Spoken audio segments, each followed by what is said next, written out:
नमस्कार दोस्तों, स्वागत है आपका आपके अपने YouTube चैनल नीड्स एवरीथिंग पर।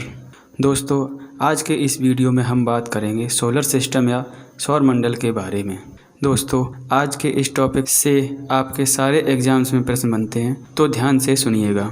तो चलिए फ्रेंड्स, शुरू करते हैं। सबसे पहले हम बात करेंगे कि सौर मंडल क्या होता है। साथियों, सूर्य के चारों ओर अंडाकार मार्ग पर ग्रहों, उपग्रहों, धूमकेतु, उल्काओं और सूक्ष्म ग्रहों के समूह को हम सौर मंडल कहते हैं। इस सौर मंडल में ग्रहों की संख्या 8 है। 2006 से पहले इन ग्रहों की संख्या 9 थी, पर 2006 के बाद प्लूटो को ग्रहों से निकालकर बौने ग्रहों की कैटेगरी में डाल दिया गया है। तब से ग्रहों की संख्या 8 हो गई है। दोस्तों, सूर्य से अगर हम इनका सीक्वेंस देखें तो सबसे पहले आता है बुध, फिर शुक्र, पृथ्वी, मंगल, बृहस्पति, शनि, अरुण और वरुण। साथियों, इनको याद करना आसान है। पहले 4 याद करिए, बुध, शुक्र, पृथ्वी, मंगल, फिर 4 बृहस्पति, शनि, अरुण, वरुण। तो साथियों, पहले 4 याद करते हैं, बुध, शुक्र, पृथ्वी, मंगल, फिर अगले 4 बृहस्पति, शनि, अरुण, वरुण।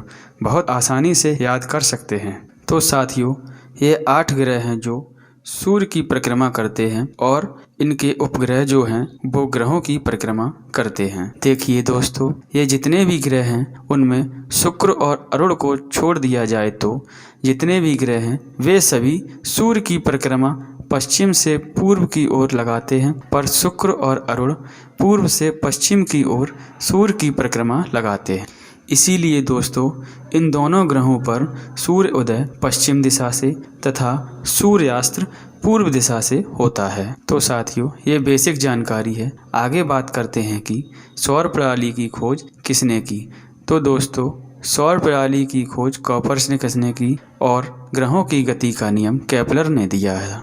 तो साथियों, आइए एक एक करके सभी ग्रहों तथा सूर्य के बारे में बात करते हैं। तो सबसे पहले हम बात करेंगे सूर्य की।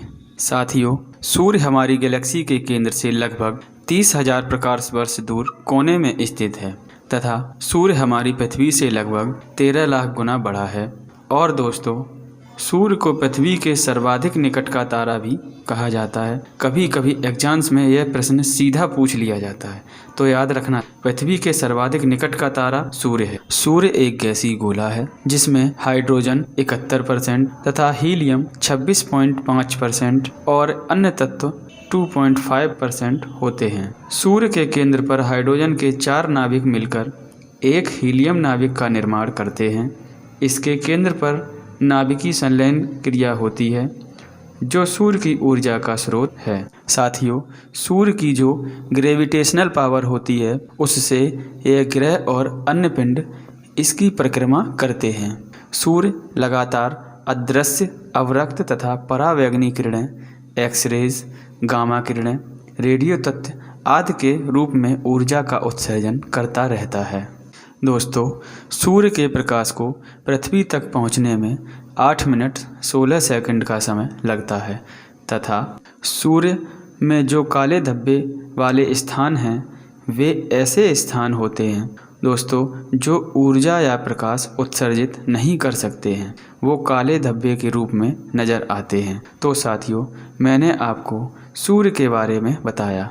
अब बात करते हैं अगले ग्रह की, जिसमें सबसे पहले आता है बुध।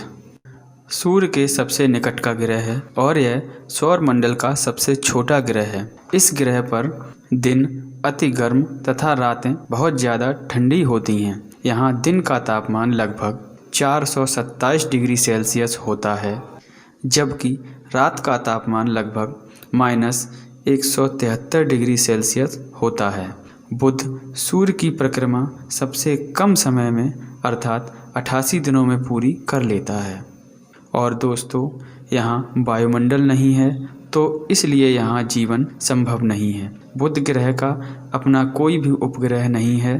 तो साथियों, यह थी बुध की जानकारी।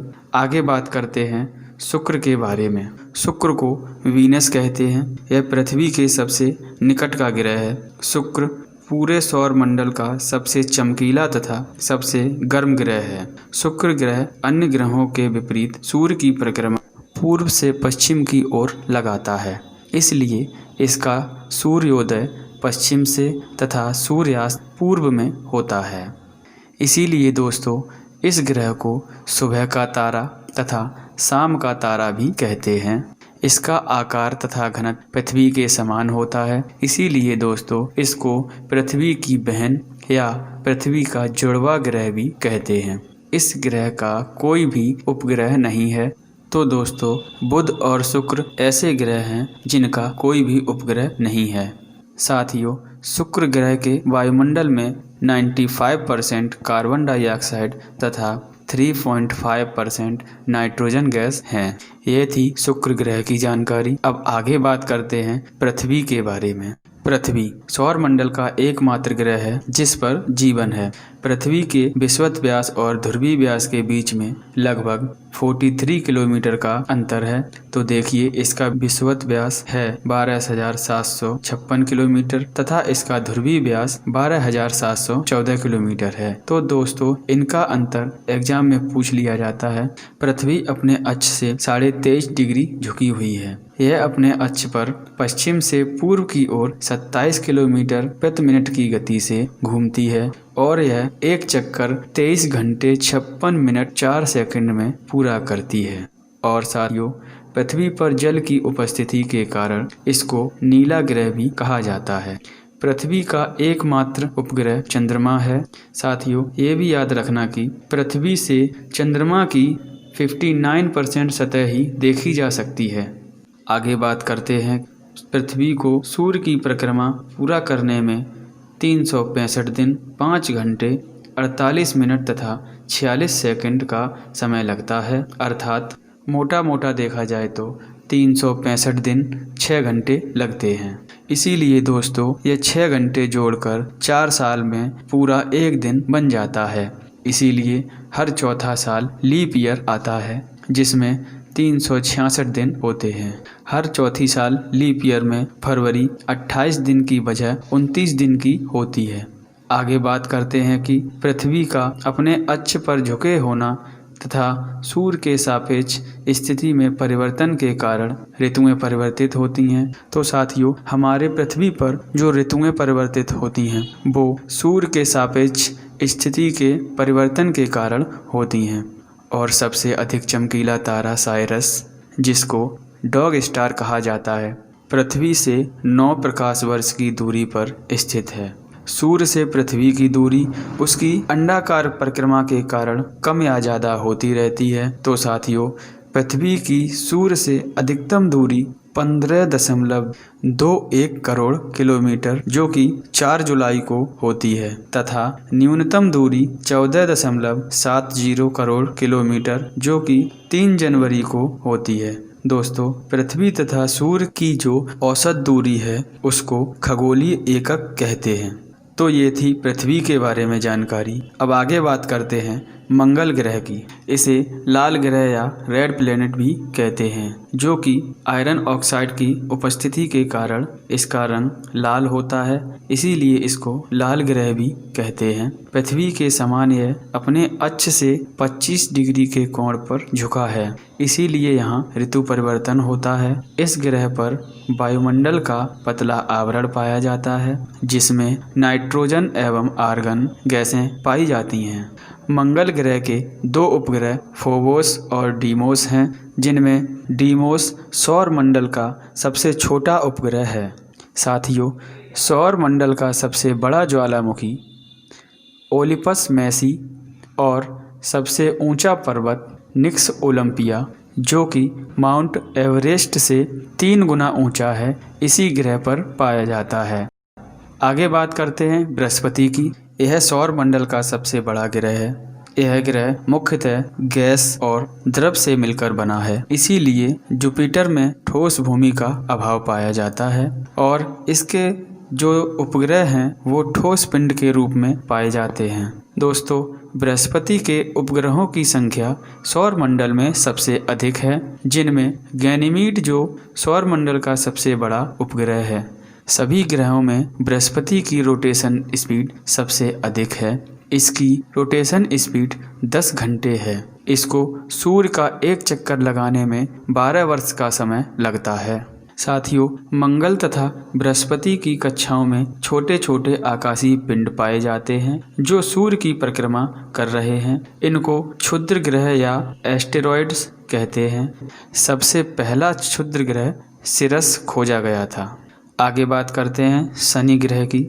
शनि यह आकार में दूसरा सबसे बड़ा ग्रह है। शनि ग्रह की एक विशेषता यह है कि इसके चारों ओर प्रकाश की एक कुंडली है जिसको हम वलय कहते हैं। इन वलयों की संख्या 7 है। इन वलयों की खोज गैलीलियो ने की थी। दोस्तों, शनि का सबसे बड़ा उपग्रह टाइटन है जो सौर मंडल का दूसरा सबसे बड़ा उपग्रह है। इस ग्रह का घनत्व जल से भी कम है, अर्थात शनि ग्रह को जल में रख दिया जाए तो तैरने लगेगा। आगे बात करते हैं दोस्तों अरुण ग्रह की। यह सौर मंडल का तीसरा सबसे बड़ा ग्रह है।